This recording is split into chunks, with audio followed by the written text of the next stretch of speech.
Il faut que d'abord, nous fassions l'effort de nous connaître nous-mêmes. Il y a un travail que personne ne fera à notre place. C'est nous apprendre notre histoire. C'est nous écrire notre histoire. Tous ceux qui nous écrivent notre histoire, ils l'écrivent en fonction de leurs propres intérêts. Pour faire valoir leurs propres intérêts et pour nous soumettre à eux. Et pour créer entre eux et nous des rapports de sympathie qui, en fin de compte, masquent ce qu'ils ont fait pour ne mettre en avant que l'aspect le plus positif. Nous avons besoin de gens qui prennent en main notre destin. Et pour le prendre en main, il faut nécessairement que nous disposions des outils nécessaires à cette fin.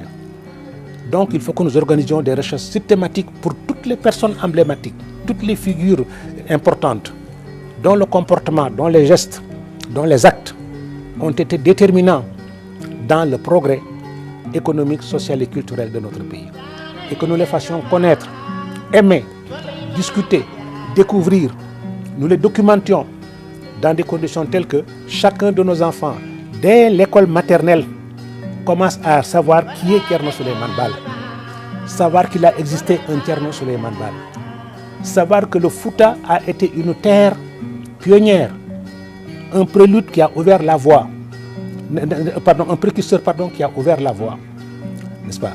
Savoir que d'autres expériences ont été tentées ici ou là, et qu'on n'ait pas honte de comparer ce qui s'y faisait avec ce qui se faisait dans d'autres parties du Sénégal, parce que le Sénégal à cette époque était une réalité composite dans laquelle il y avait des niveaux de développement qui n'étaient pas égaux. Il y avait des endroits où il y avait la lumière, il y avait des endroits où il y avait l'obscurité, n'est-ce pas? Mais c'est le monde entier qui est ainsi fait. Qu'on puisse également accepter des comparaisons avec d'autres pays. Le leader de la révolution du Fouta-Toro est né vers 1720. Le Centre de recherche sur le patrimoine intellectuel Bajordo célèbre cette année son 300e anniversaire. À cette occasion, le Centre s'honore d'offrir à la nation sénégalaise comme cadeau d'anniversaire Aloual Thierno Souleymane Baal. Il s'agit de ce monument que vous voyez. Il est conçu et commandité par le Centre de recherche Bajordo. Cette œuvre est réalisée par l'artiste sculpteur Omar Pouy en 7 mois 20 jours du 2 janvier au 20 août 2020. Elle est en pierre de type basalte, dolérique, gris clair, pesant 1800 kg, mesurant 2,40 m en hauteur et 1,10 m en largeur et 0,20 m en épaisseur. Les recommandations de Thierno Souleymane Baal y sont gravées en langue arabe et français pour les générations futures. Les recommandations de Thierno Souleymane Baal. Leader de la révolution du Fouta-Toro 1760-1776, fondateur de l'Almamia 1776-1890, Thierno Souleymane Baal encourageait et parlait à son armée en ces termes. La victoire est dans la persévérance. Je ne sais pas si je sortirai de cette guerre vivant.